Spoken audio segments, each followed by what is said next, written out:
Okay? Ito yung i-share nyo muna ito para malaman ng maraming tao ang ating chika. Okay. I-share ninyo ito dahil halata nang nagsisinungaling si Bongbong Marcos. Lalong lumalala ang kanyang kasinungalingan dahil may ebidensya. Hindi ito fake news. Kaya Claire Castro, tigilan mo na yung pagsisinungaling mo. Tigilan na sana ni Claire Castro ang kanyang pagsisinungaling at ni Bongbong Marcos. Okay, so sana yung mga sundalo at pulis makinig sa akin dahil niloko kayo ni Bongbong Marcos. Which is what's going to be revealed. And hindi ito fake news because this is based on evidence galing mismo sa ICC. So, i-release nyo ito, i-share nyo na sa inyong mga chat groups, kainuman, kabarkada, kaek-ekan. Ayan, para malaman ninyo kung nakikinig kayo, ha? Kung nakikinig kayo, yung mga sundalo at pulis, sana nakikinig kayo. Hindi ba? Dahil niloloko na naman tayo ng ating commander in Coca-Cola. Ay, nako. Okay. So, ano ba tong sinasasabihin ko ngayon? Okay. Bibigyan ko muna kayo ng konteksto. Okay. Eto. Naalala nyo tong sinabi ni BBM. Yan. Ang sabi niya, palakihin natin para makita nyo. Okay. Okay. So, ang sabi ni Bongbong Marcos, di ba kasi pinatanong siya, bakit mo sinurrender? Di ba? Bakit mo sinurrender? Ang sabi ni Bongbong Marcos, Interpol asked for help and we obliged because we have commitment to the Interpol. We have to fulfill. Okay. If we don't do that, they will no longer help us with other cases involving Filipinos fugitives abroad. Okay. So, ang sabi niya, may request kasi yung Interpol Kaya, sinurrender. So, kaya sinurrender kasi may request yung Interpol. Kaya hindi natin ito ginawa, baka hindi na tayo tulungan ng Interpol sa mga fugitives abroad. Ganon, hindi ba? Ganon ang eksena ni Bongbong Marcos. Okay. Ano ngayon ang tunay na nangyari? Ano na ngayon ang tunay na nangyari? Siyempre, meron kasing kalalabas lang ito kahapon. Okay, kahapon. To. Straight from the ICC website. Okay. Ayan, public redacted version of prosecution urgent application under Article 58 for a warrant of arrest against Rodrigo Roa Duterte. Kalalabas lang.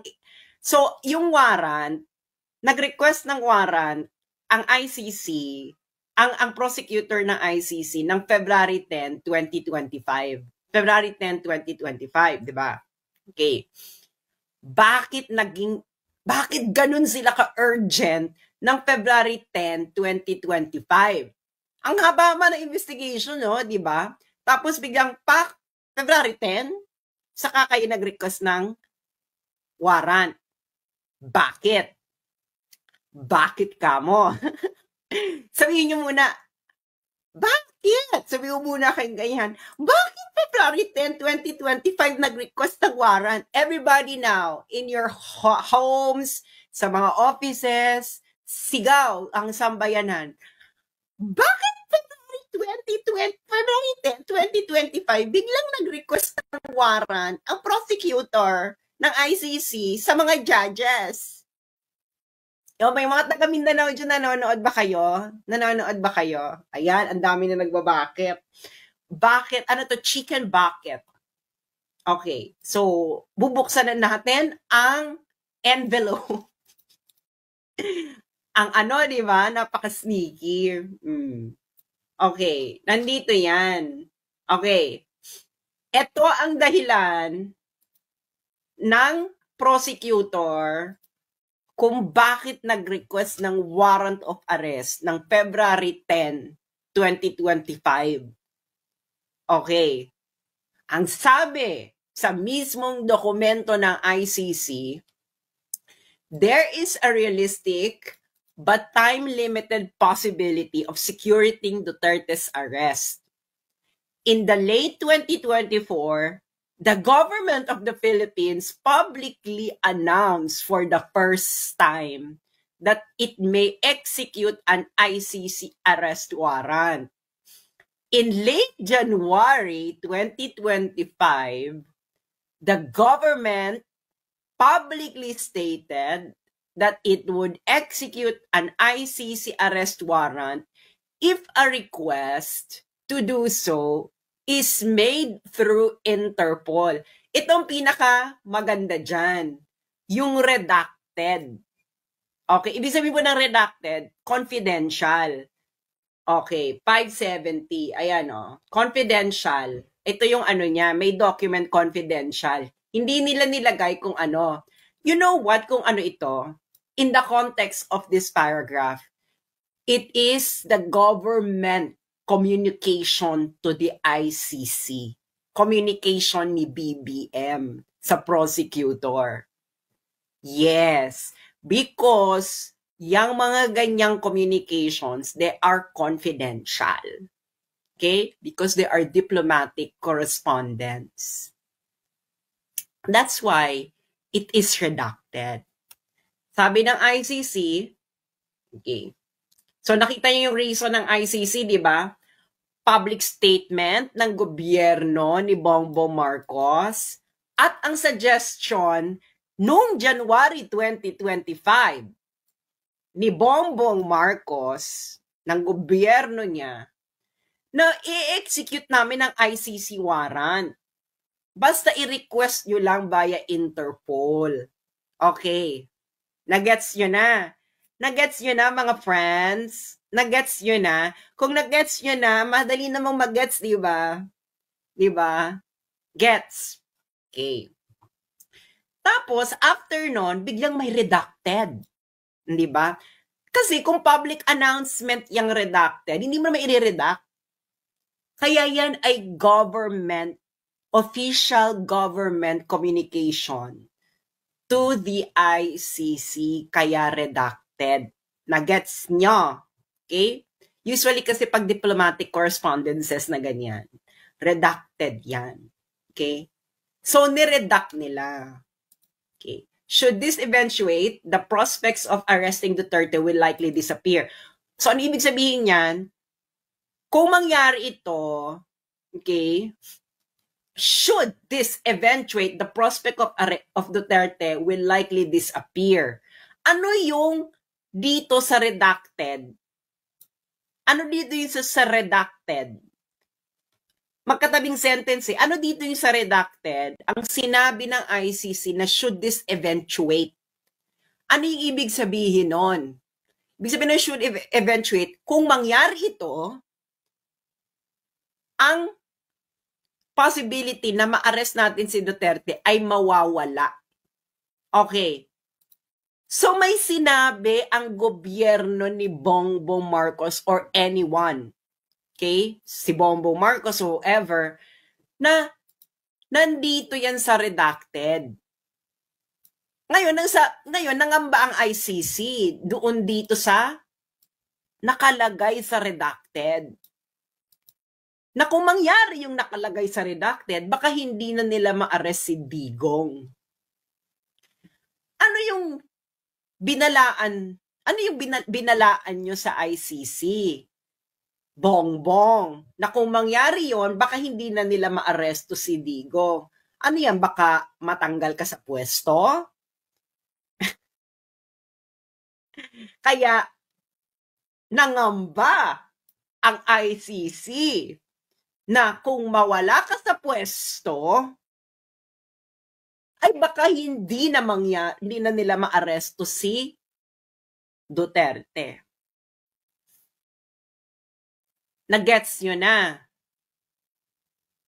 Kaya, isang malaki na namang budolero ang ating commander in Coca-Cola. O, kayo nagbigay eh.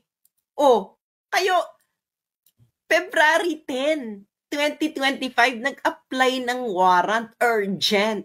Bakit urgent? Kasi, kaya urgent, dahil nga, dito sa redacted, kung mangyari itong nakalagay dyan sa confidential information, baka hindi na raw maaresto si Digong. Ano kaya yun? Philippine government. So, you are actively nakikipagsabwatan kayo sa ICC. Okay? Yung sinabi mo, Bongbong,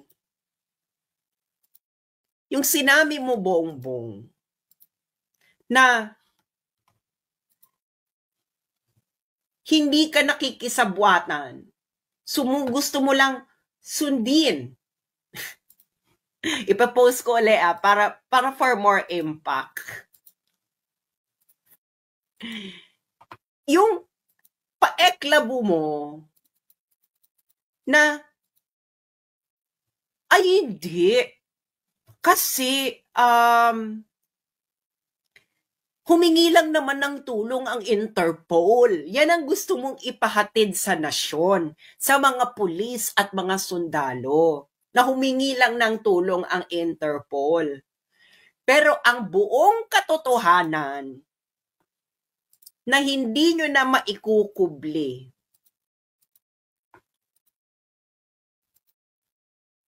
kayo ay actively nakikipagsabwatan sa ICC. Oh, 'di ba? Interested ako dito kasi hindi ito marireveal kasi this is a confidential information. Itong sa redacted, okay? Kasi dahil sa redacted na 'yan sa official government communication sa ICC, nangamba ang ICC, ang prosecutor ng ICC. Nako, kung mangyari yung nakalagay sa redacted, baka hindi na natin maaresto si Duterte. Baka nga, nangangamba sila na baka mawala na sa pwesto si Bongbong. At yun yung nakalagay sa redacted, na maybe there is a possibility na mawawala ka, at kung mawala ka, mawawala na yung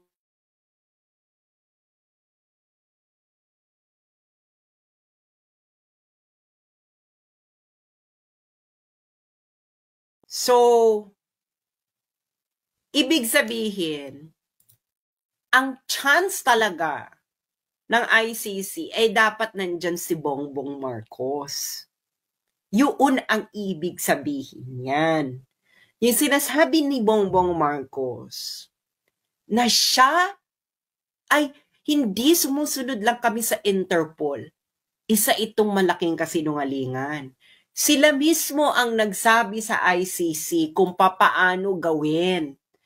Ngayon, kaya nila sinuggest na para sa Interpol, ito ay for public communication purposes. Para hindi lumitaw na actively talaga silang nakikipagsabwatan. So, kailangan mo ng middleman. Alam niyo yung gano'ng eksena, di ba? Alam niyo yan. Alam niyo yan. Halin tulad ko yan. Halimbawa, nanliligaw ka. Tapos nahihiya ka. Tapos ang gagawin mo, kukuha ka ng middleman, hindi ba? Na, uy, bigay mo itong sulat ko, sabihin mo. Huwag mo sabihin kung kanino galing. Ganon. Ganon Bongbong ang nangyari. Di ba? Na, parang ganon, di ba? Ligaw-ligaw eksena. Na,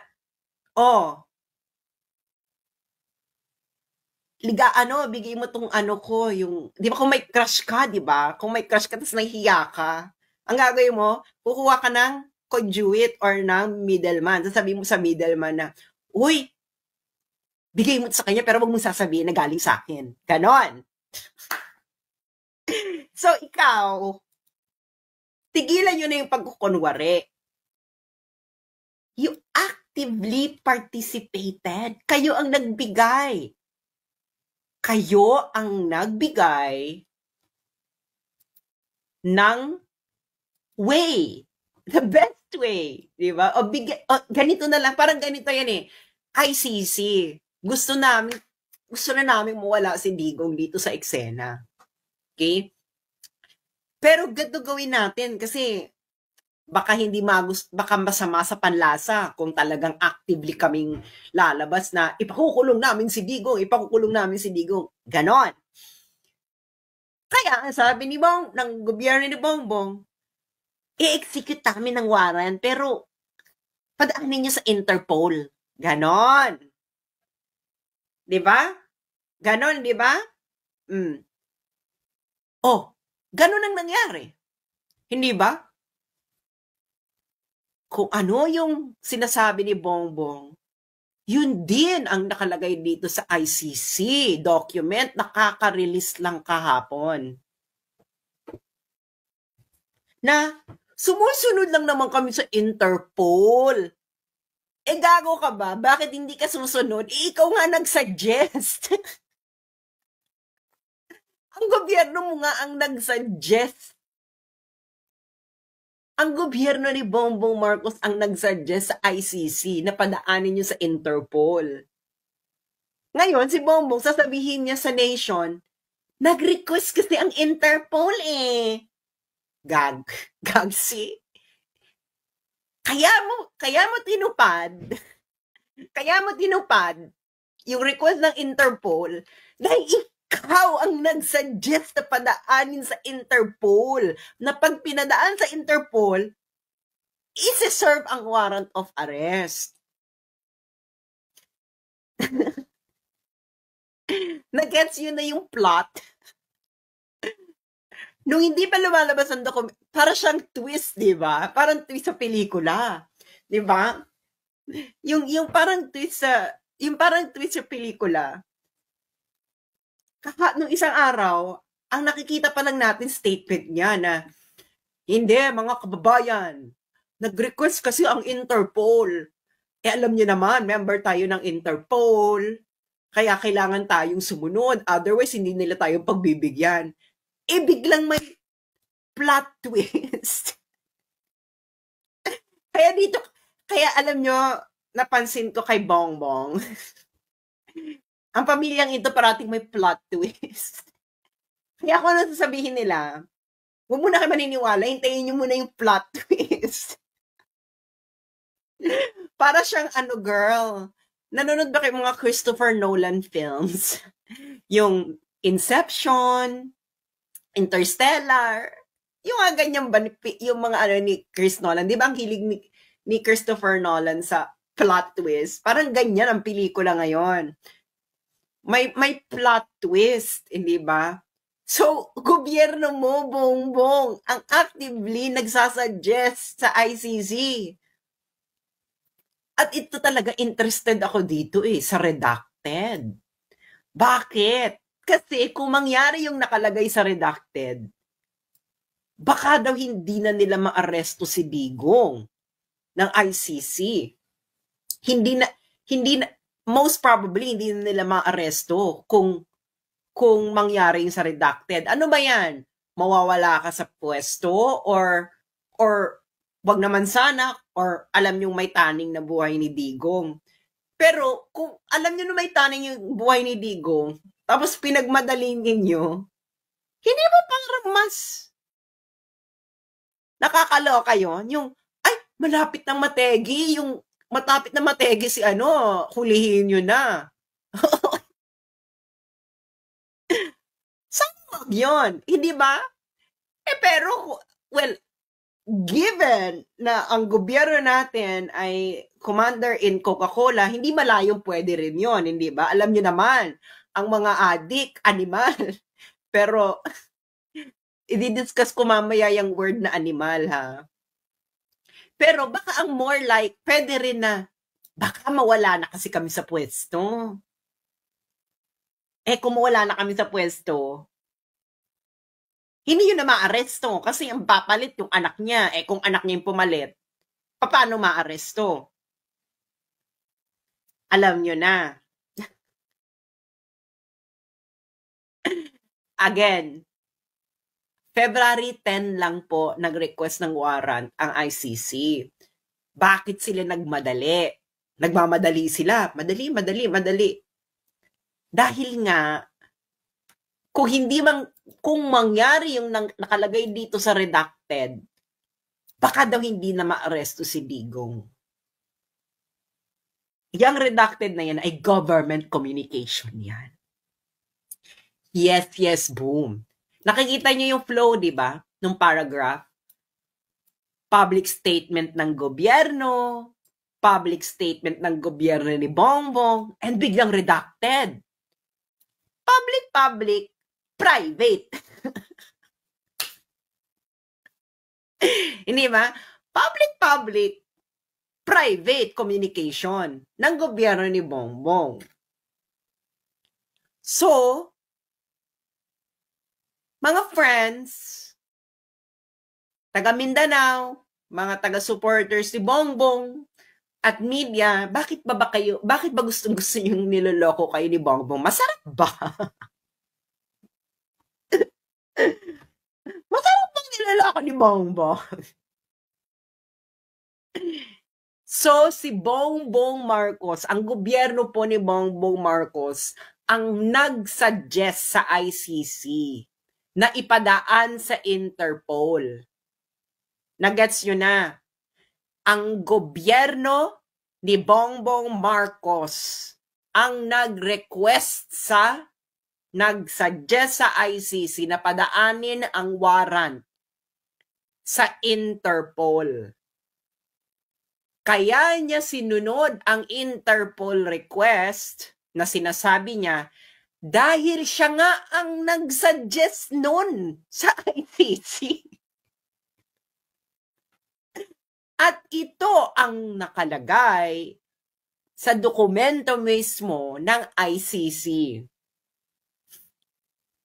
Yang redacted ang pinakamaganda na makuha. Pero hindi natin makukuha kasi confidential information to eh.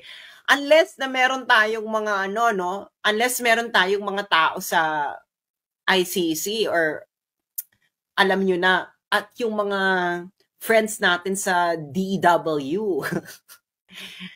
Kung hindi nyo alam yung DW, baka ma-extract nyo yan. Hindi ba? Yung redacted na yan. Ibibigay ko yung number sa mga friends natin sa DW. Ito yung redacted. Ito yung document number. PHL OTP 00015372. So, ito yung bongga, di ba? Kung mangyari yung nasa redacted, baka hindi na natin maaresto si Duterte. Dalawang possibilities lang yan. Mawala si Bongbong sa pwesto. Baka may sinabi yung gobyerno na baka kasi wala na kami sa pwesto eh. Kung wala na kami sa pwesto, hindi na maaresto yung si Digong. Kasi anak niya na yung papalit. Ganon. Or pwede ring, wag na kayong umangat, pwede rin na sabihin nila na may nakita kami information na baka malapit ng mategi si Digong kasi sa health. So, kung ganon, kung mawala na siya, hindi na maaresto. So, dalawang lang yan. Dalawa lang version lang yan kung bakit hindi nila maaresto si Digong. Mawala si Bongbong sa pwesto at ang pumalit na si Sara. Or, si Digong ay mamaalam na. Baka because of health, ganyan. Hindi ba? In both scenarios, we can associate with the commander in Coca-Cola. Naka-Coca-Cola yan. Hindi ba? Ikaw kasi Digong. Alam niyo kung bakit? Galit talaga ang adik kay Digong. Ganun lang kasimple yun. So, ganyan yan. Okay? Gobyerno ni Bongbong Marcos talaga ang nag-suggest sa ICC na padaanin sa Interpol. Para nga naman, pag nagsalita sila in public, hugas kamay, hindi ba? Pontius Pilate na, hoy ha, wala kaming kinalaman dyan. Nag-request lang naman ng Interpol. Nandito sa dokumento ng ICC, kayo pala nagbigay ng suggestion na yon.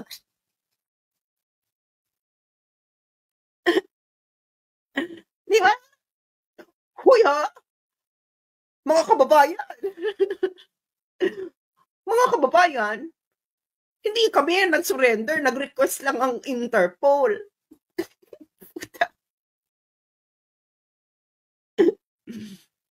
Kayo ang nag-suggest sa ICC kung anong gagawin. Ito talaga, excited ako sa redacted eh. Yung mga DW yung mga friends natin sa DW dyan baka mahalongkat nyo to. Ito ang document number. Page LOTP 00015372. Confidential document yan. So, official government communication. Yan, di ba? So, kasi dito, ang urgent request nila nakabase sa sinabi ng gobyerno ng Pilipinas. Noong 2024, noong 2025, and of course, before February 10, 2025.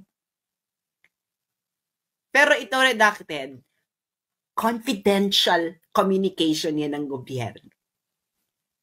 Na sinabi doon is, friends, alam naman nating pareho nating gustong mawala si Digong. Friends in ICC, gusto natin pareho mawala si Digong, ganyan. Gawin nyo na, nandito pa kami sa pwesto kasi baka mawala na kami. Diba? Kasi may namumuong